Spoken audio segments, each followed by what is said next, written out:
When I read through Proverbs 31, an excerpt of which appears as the first reading this week, my first reaction is exhaustion.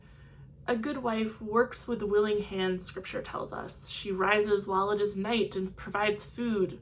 With the fruit of her hands she plants a vineyard.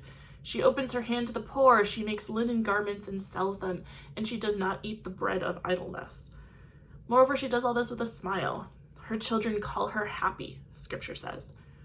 As I look around at the toddler toys covering the floor that desperately needs to be vacuumed, the piles of clean laundry waiting to be folded, and my ever-growing to-do list at work, I can't help but compare myself to the women seemingly depicted here, a comparison where I come up short.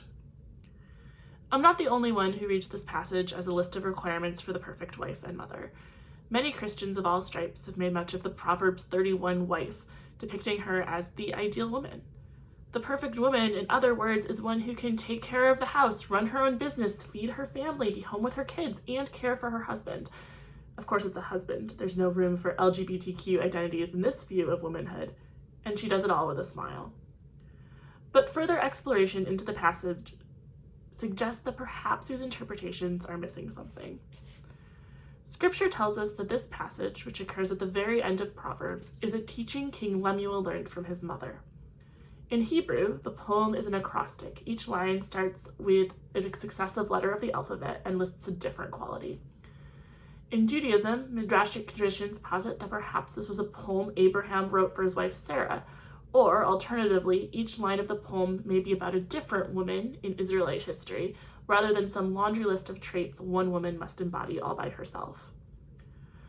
While this may make the Proverbs 31 woman and wife a little less intimidating, I still find myself chafing against this reading. Even taking one trait at a time, this woman or women are still defined not for themselves, but for what they do for others.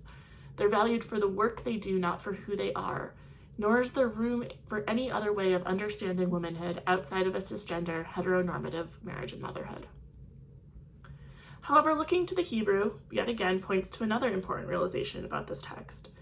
What the readings translate as worthy wife is actually more accurately translated as woman of valor. More than a wife and a mother, this term calls to mind a soldier bringing home the spoils of war for her family. The only other woman referred to as this term in the Hebrew Bible is Ruth, who was not a wife or a mother at all. If we can praise Ruth for being a woman of valor because of her bravery and making a life for herself and Naomi, perhaps it is time to reclaim other women of valor in Scripture besides, or in addition to, the Proverbs 31 women, and outside of heteronormative assumptions about femininity and womanhood. We don't even have to look outside the Hebrew Bible for these examples. There's Miriam, who braved the wrath of the Egyptian pharaoh in order to help hide her baby brother, and who became a leader of the Israelites in her own right during the time they wandered the wilderness. There's Vashti, who was executed for refusing to be objectified by the king, and Esther, who saved the Jewish people through her cunning.